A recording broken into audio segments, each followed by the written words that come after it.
Christian parenting.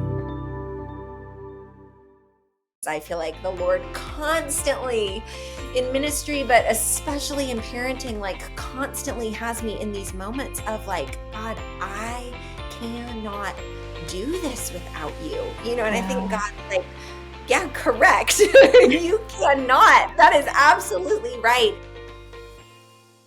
Hey, families, welcome back to the Call to Love podcast. As you know, each week we dive into the practical, the clinical, and always most importantly, the biblical aspects of the foster care and adoption callings. Guys, I got a treat for you. She's a new friend. We've bonded already, and it's the best thing ever. You will know her as Kisses from Katie. So I am so excited to welcome Katie Davis Majors to the show today. She's a two-time New York Times bestselling author. Kisses from Katie, and then Daring to Hope. She is a mom of 15 children, both biological and adopted, and she is the founder of Amazima Ministries.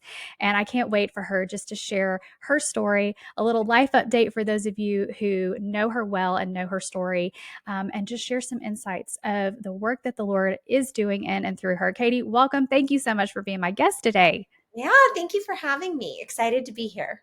Absolutely. Guys, for real, we've been bonding for the last 30 minutes over just trying to get technology to cooperate. And so I'm like, this conversation is going to happen. We had to figure it out. And I'm so grateful that it worked out. But Katie, I feel like everybody knows you, but just for those who don't, give us a little bit of a backstory about who you are and just your work in orphan care and then becoming an adoptive mom to 13 kiddos. Tell us all the things.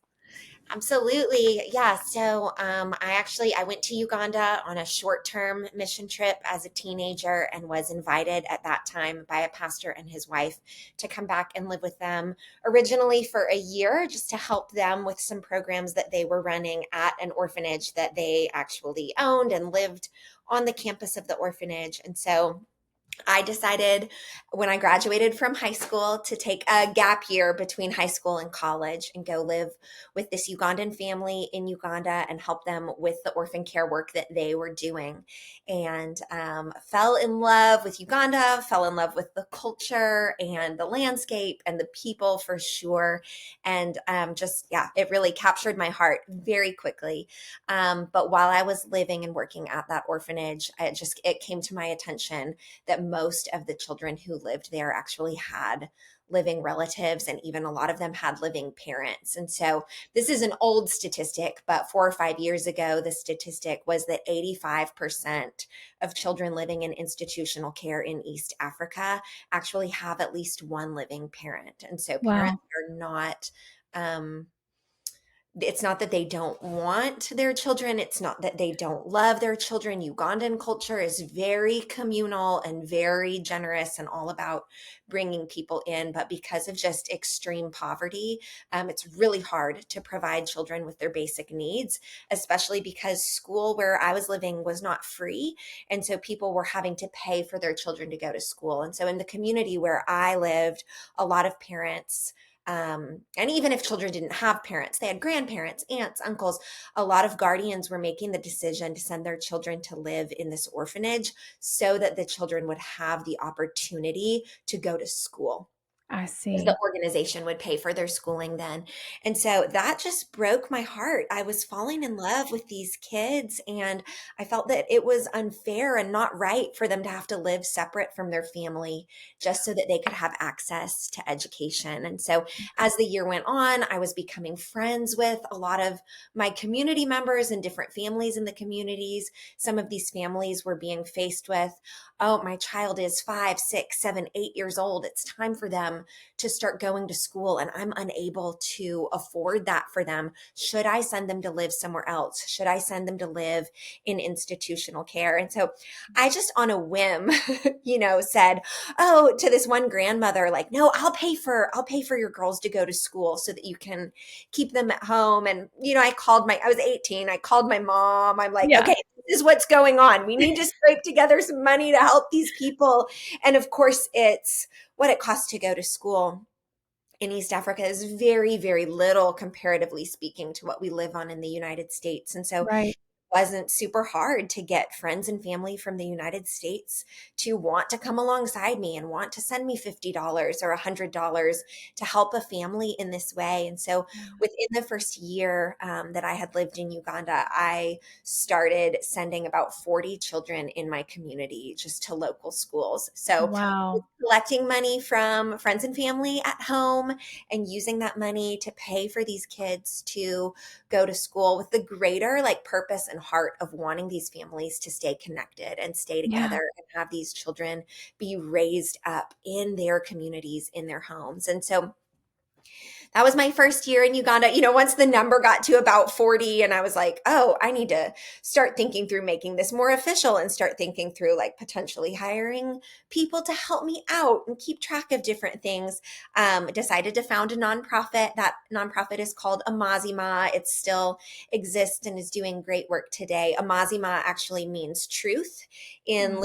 Luganda, which is the local language. And I felt like as I kind of established this ministry, or more like this ministry was being established kind of before my eyes, but God just kept laying it on my heart, from John 8:32, you shall know the truth and the truth shall set you free. And I felt like he just kept reminding me, although I was super enthusiastic and like full of zeal to make sure these families had their physical needs taken care of, he just kept reminding me like there's a greater need for you and for all of these people, and it's to know me and know the truth. And so just wanted to help these people have access to education and food and medical care, but also wanted to make sure that they knew the truth of like how valued and loved they were and how they were created in the image of Christ. And so really what had started out just to be a gap year kind of became, I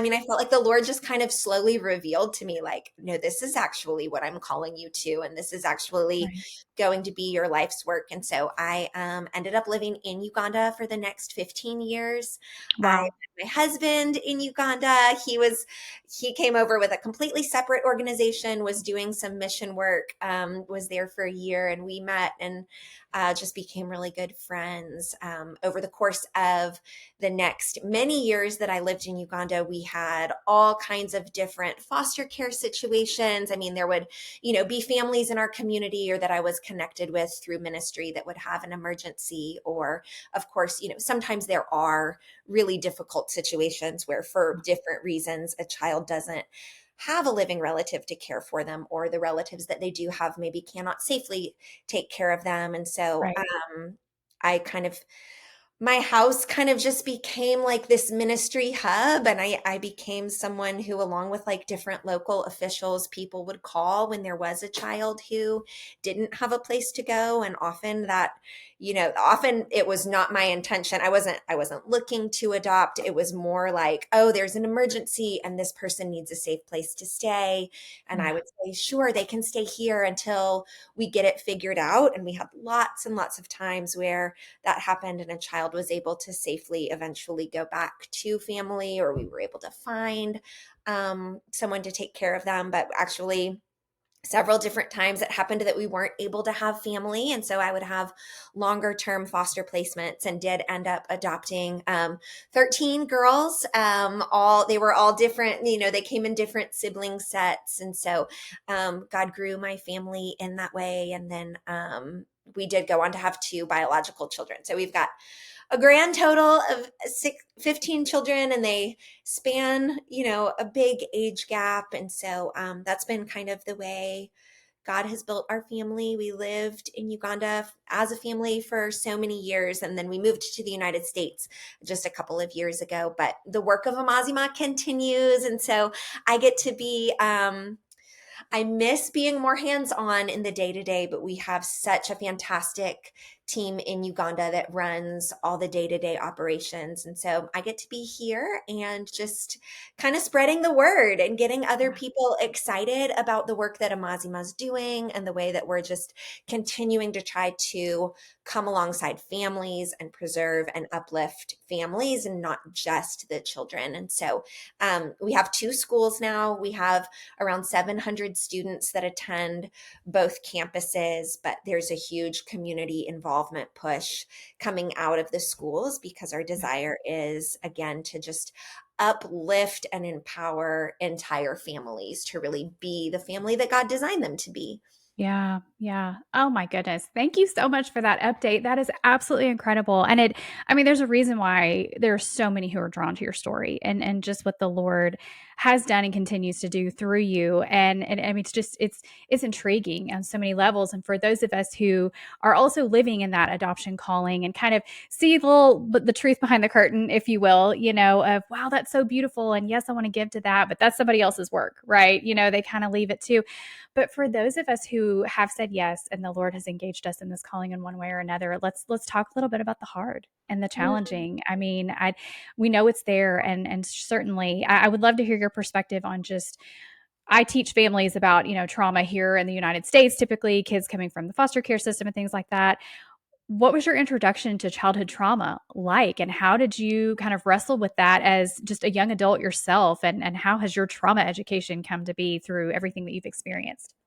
Oh my goodness. Yeah. I mean, I definitely look back. It's hard. I think probably the majority of adoptive parents, it feels like you can do all the training and read all the books and Right. try to amass the knowledge, and you don't know until you don't know, and that can be so lonely. I mean, I'm Yes, really thankful. I think that the foster care and adoption and orphan care community has grown leaps and yes, bounds over the last 20 years, and we're for sure. having a lot more conversations about the hardship. But when I first started, one, I was so young. And two, like there weren't quite as many resources out there, and there weren't quite as many people talking about, like, I absolutely believe that this is a calling of God, that this is biblical, that this is a way that we love and serve our neighbors and our communities. And it is also, it's broken. It's not God's first design. And that, Right. it is a result of sin and really, really hard things,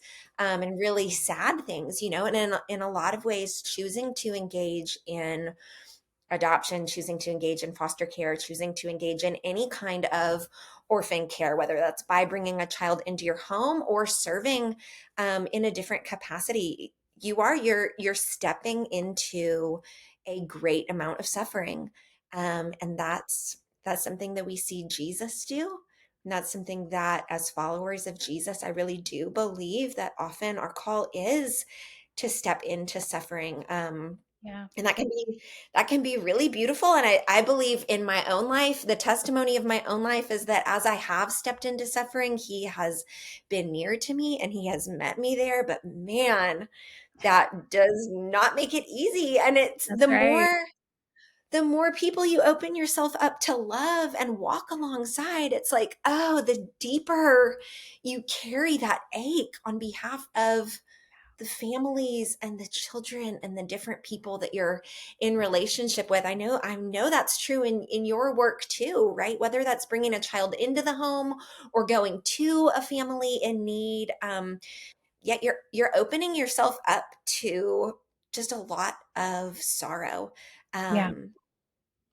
And I know, you can get all the education, and I'm so thankful for all the different tools that they are, but nothing can quite prepare you for that deep ache of loving someone and seeing their deep suffering. And so often there's not much we can do to fix it. Mm. And that's a hard one for me. I want to make it better, Same. right? Yes. And so often I feel like the Lord is just kind of gently reminding me, you cannot fix it, but Yeah. your presence here can make sure that somebody is not alone. Yeah. Yeah. Sitting with them in the suffering. That's a hard Mhm. one. Because we just want to step in and create that space for, oh, here's my solution. Here's three ways to fix this. Here's 10 steps to fix this. And that you're right, with trauma, it's an individual journey, and it's one that can be lonely. And so we're called to just walk alongside and not fix. Man, that's a tough one for this type A mama right here. So I'm right there with you on all of that, and just in our own journey with adoption and foster care. So I mean, obviously, Katie, it's safe to say, like, not everybody just picks up and moves to Uganda. or adopts 13 kiddos and has, two biological, and then living in different countries. And I mean, that is just not a normal, as we would say, way to function as a family. So what does that look like for y'all, of just family rhythms and establishing what it's like to be in your family, just in the day to day, as you share different cultures? Your heart is still in Uganda, you're here in the US right now. What does that look like for you? Well, I mean, I feel so immensely thankful to have had so many years of being able to live in my children's home country. And I just think that in a lot of ways, I was kind of already a little bit assimilated into the Ugandan culture when I brought them into our home. And so it was a pretty good mix of, yes, there was still a lot of kind of American cultural things going on coming from me, but we also had so many Ugandan friends and were surrounded by the culture. And so I think that really informed our family's culture. And so we Yeah. do, just a lot of hosting and a lot of having people over and a lot of big meals and a lot of inviting people in, which is just a super cultural practice of Uganda. Love that. So that's been really sweet. And I'm trying to think just as far as family rhythms. Yeah, we really value time together and meals together and sharing life with each other. I think when I first started fostering and adopting my girls, I was still really in the mix as far as like hands-on work with Amazima. And so that really established a culture of service in our family that I don't know. I mean, I look back now and I value that so much. I don't know that that was necessarily me intentionally setting that culture in motion, but I'm thankful that God allowed that to be such a part of our lives, that when I was going to serve in different capacities at Amazima, I had my kids with me and we were serving together and we were cooking together and we were helping people together and going to visit people in their homes together. And so I think I see in my kids who are adults now, I love to watch the way that they choose to love and serve others that God brings into their paths, because they have just like a really tender heart for people in need. So that's been really special, and something that's been honestly hard to, now that we're in the United States. I felt like that's something that we think through a lot, is how do we make sure our younger kids still have opportunities to serve. Yeah. It's possible, but we have to look a little bit harder for them in the United States, whereas in Uganda, it just felt like they were at our door all the time. And so trying Right. to establish family rhythms of how we serve together even here. That's amazing. I love that. And again, that's not the typical, our American culture is, it's very self-centered, it's very self-focused, it's very self-fulfillment. And so I love that you're getting to practice that in your home and just establish that as the culture of your home. And I think that's what we all want to do as believers, especially, but it's amazing to see.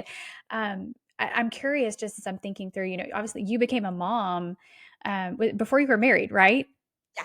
So what was that like? I mean, obviously your husband he was on mission, and so he had a heart for the country and the people and all that. What was that conversation like? Well, hey, I'm kind of a package deal here. Like here's where God, the path that Lord has me on. You want to join?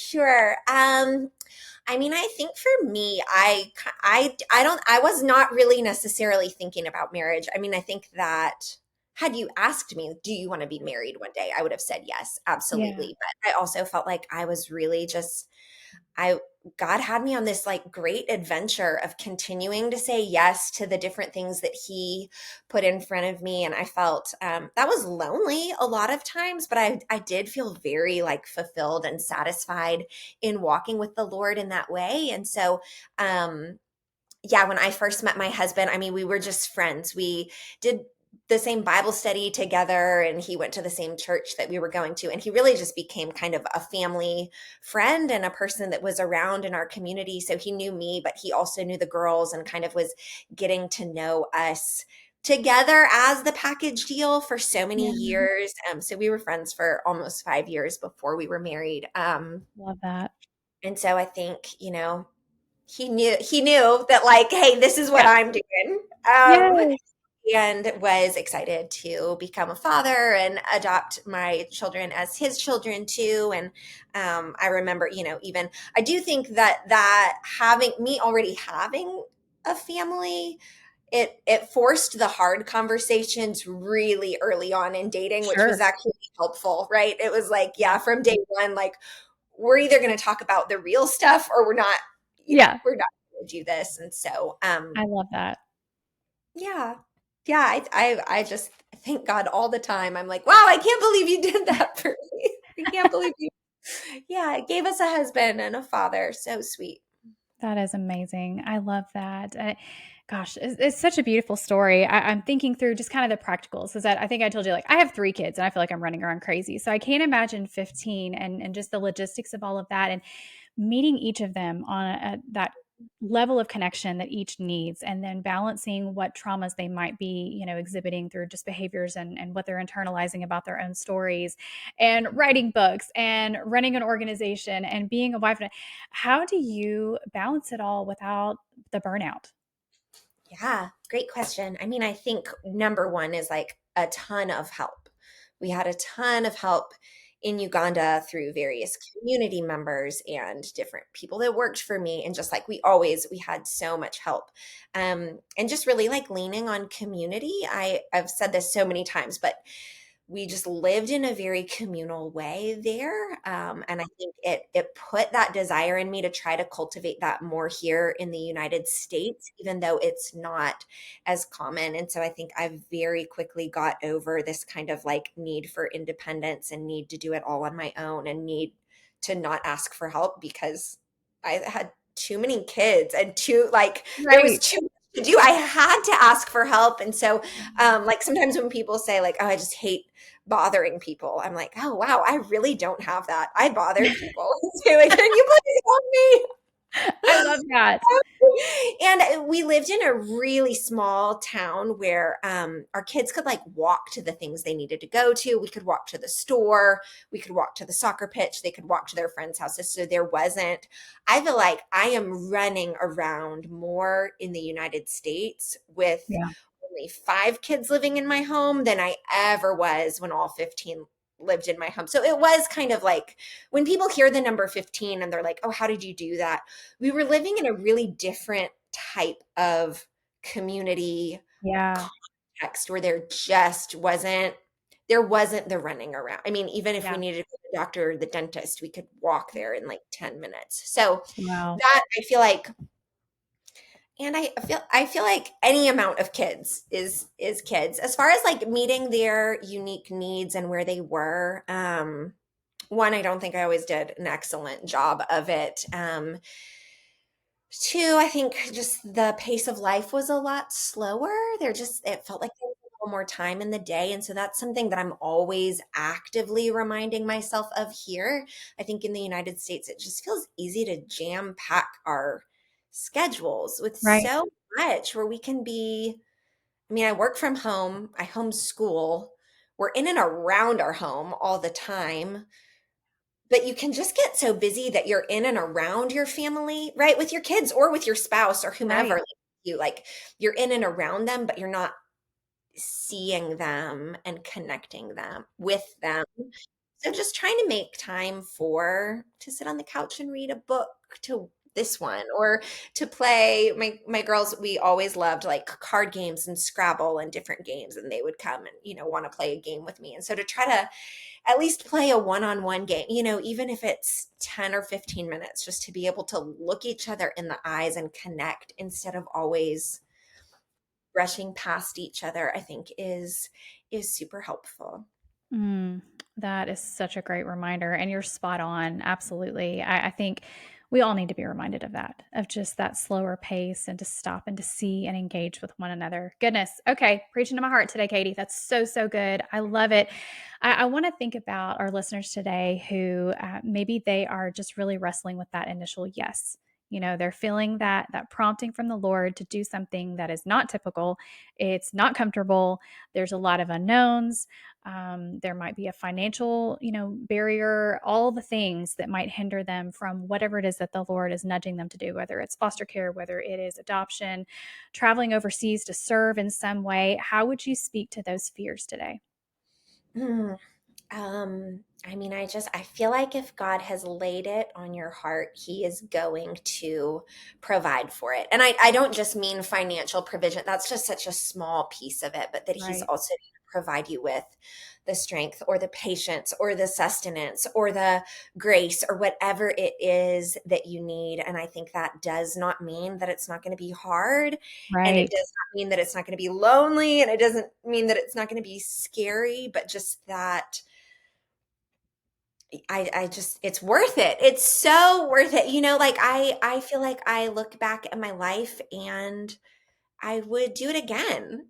I just with all the hard and all the struggle and all the things that I did not know, um I don't regret saying yes to the things that God put in front of me. And I think we can be fairly confident that if he is asking you to step out to love your neighbor, if he is asking you to step out to care for someone, like those are things that we see so clearly in his word that his heart is about. And I think we can trust him in obedience. I think we can trust that, like, even if we don't, and this is hard for me, I'm saying this to myself, even if we don't have the whole plan mapped out or we can't Yes. see exactly how it's going to work out, like, if God is calling us into something, he's going to meet us there. Yeah. Yeah, I absolutely agree with that. It's so true. And going back to your previous point, we have to still ourselves to sit with him, just as we're Mhm. talking about with our people. And like, pointing at myself here, guys, like I have to still myself because I am so guilty of just filling my moments, filling my days. There's always something to be done. There's always a box to be checked. There's always something more education so that I feel more in control or, whatever it might be. We have to discipline ourselves in a good way to create that space so that we can hear from him so that he can provide what he wants to give us. He's a good father. We give him that obedience and he wants to provide what we need in order to carry that out. And so, yep, again, preaching to my heart today, guys. That's so, so good. It's such a good reminder. And, you mentioned the hard parts and the hard things. And I think it is good because your story is so inspiring. It's so beautiful. I don't want to just move past and go, oh, hey, that's beautiful. That's inspirational. Thumbs up. And I'm going to go about my day. Like there's been hard. And so for you, would you mind sharing with us just some of the hardest moments in your motherhood journey and maybe just something that the Lord has taught you through that? Yeah, I think,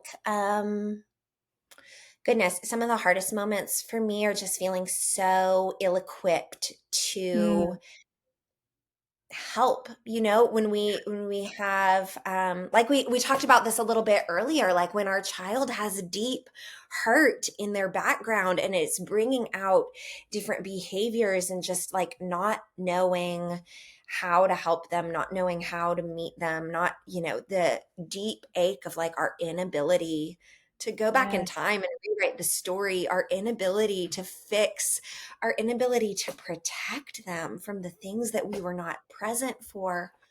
uh it can be so hard and just not always, you can have all the knowledge and you can do all the trainings and you can still feel so ill equipped to help someone in their own suffering. And it has really just taught me, I think the way that God has met me in it is it has just taught me such an open-handedness and such a surrender and dependence on God, because I feel like the Lord constantly in ministry, but especially in parenting, like constantly has me in these moments of like, God, I cannot do this without you. And I think Yeah. God's like, yeah, correct. You cannot. That is absolutely right. And so it has just taught me just how dependent I have to be on him all the time. Like, really, such a clear picture of like any good that ever comes out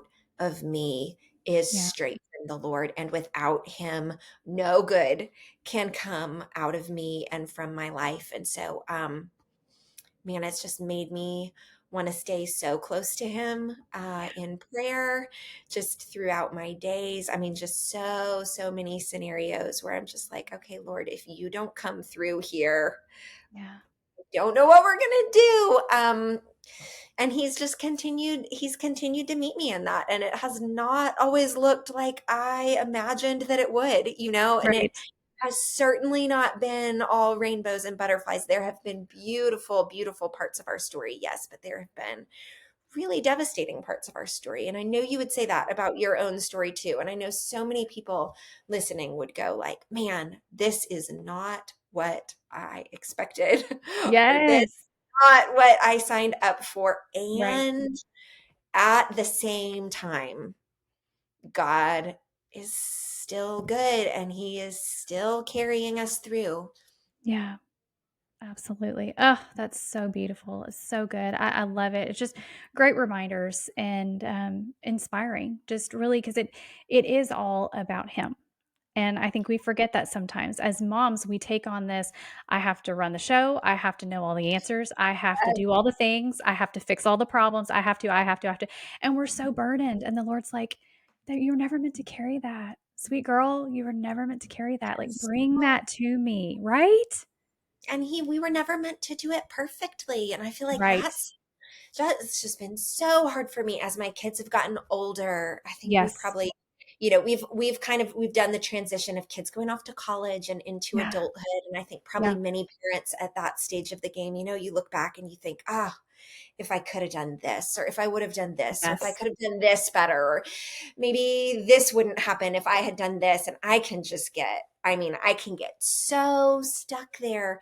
And I Same. feel like, again, it goes back to dependence on God and him going, I didn't ask you to be a perfect parent, Yes. right? He asks for our faithfulness, and we're Yes. going to mess it up. Oh my goodness. I have Preach. messed up catastrophically, but Same. he doesn't ask us to be perfect. He asks us to be faithful. And again, I'm saying that to myself because Yes. um I think as moms, man, we want to do right by our kids. Yeah. And we get convinced of this lie that if we did do it all right, then maybe our kids wouldn't suffer. That's it. Is not true. That's not Right. true. And what's so wild to me is I do not want my kids to suffer. I do Yeah. not. I would do anything to Yeah. take that away from them. And yet, I know that in my own dark and hard places of suffering, that is where I have known the Lord.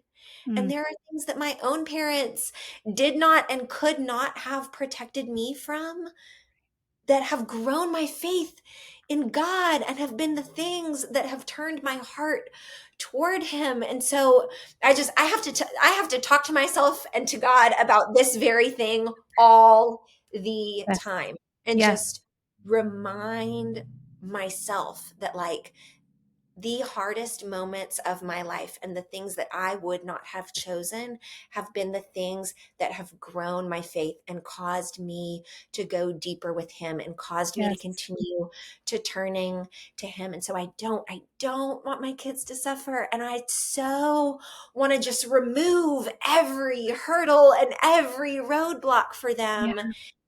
And yet, what I want even more than that is for them to know and depend on Jesus. And That's what I right. know to be true, and even what I see in scripture, is that sometimes that's what those hard things are doing, Yes. are just working that muscle of dependence. So, phew, it is not easy. It is not easy. And it just makes us pray. That's right. Absolutely. I love that. I think this calling, the only way I can describe it is it keeps me on my knees and my toes at the same time, Yeah, right? that's I good. mean, it's this crazy, weird balance of all the things. But listen, you have no idea how much you've spoken to my heart today as we're recording this, because I'm right there with you. And parenting, we are in the process of launching one off into adulthood. So I'm picturing you're telling me the story of you doing this at 18 years old, and I'm like, I have an 18-year-old. I can't imagine. But at the same time, there's some excitement now for me as a parent, going, what is God going to do next? Yes. Yeah. Right? And I want that so much for my kids, and it's like, what do we want more? Do we want safety or do we want holiness? Mm, right. Ouch. You know? Like, Ooh. having to preach to myself on that one too, but the scripture clearly says, "Be holy as I'm holy." And so he's Mm. like, "Don't be safe, don't be comfortable." That's not what he says in his word. And so loving, the unlovable and meeting the orphans, visiting the widows, being holy, like all the things that are just like, oh my gosh, it gets us out of our little American comfort zone so quick. But oh my gosh, what is on the other side of it is so, so good. And you live that out so beautifully, Katie, and you have spoken to it so beautifully. And I love your transparency and your honesty and all of that. Cause I think people say they're like, oh, you've got 15 kids and most of them are adopted from a different country. So you must be an expert at all of this. So I love you being able to say like, hey guys, I am still learning and I have messed up catastrophically. I love that word because I'm right there with you on the catastrophes that I feel like I have created in my own responses to the hard things in life. So I'm just so grateful for that. And I'm grateful for the update and just hearing all the things. And so I want to make sure that our listeners, now that they have been delighted to get to know you, that they can connect with you further, learn more about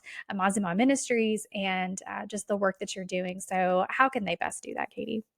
Yeah, so we're online. We're on Instagram. You can find Amazima. You can find me, Katie Davis Majors, and then I share their stuff and they share my stuff. We also have our websites are amazima.org and katiedavismajors.com, and so there are ways that you can sign up for emails to get updates from us and kind of stay in the loop, and other ways to get involved. So we would love to connect. Fantastic. Okay, friends, I will have those links in today's show notes. And I just digital squeeze, like I want to give you a hug right now because that was just so fantastic. And listeners, I know you've been blessed by this today as well. So if you have any follow-up questions or feedback for us from this conversation, please feel free to send me a message in the email in today's show notes. I would love to hear from you and share this conversation with family and friends because I know they will be blessed as well. And we can continue supporting your work, Katie, and just continuing to build that community of fellow foster and adoptive families. We see you, we love you, and we're in the fight with you. And goodness, what a fantastic conversation. Thank you so much for being my guest today. Yeah, thank you. Thank you so much for listening to Called to Love today. I love to hear from listeners, and so I would love to connect with you to hear your stories and answer your questions right here on the show. You can find me on Facebook and Instagram, send me a direct message, or send me an email at the link in today's show notes. I pray you have been encouraged by today's episode to walk in faith and continue to embrace your own call to love. Until next time, blessings, sweet friends.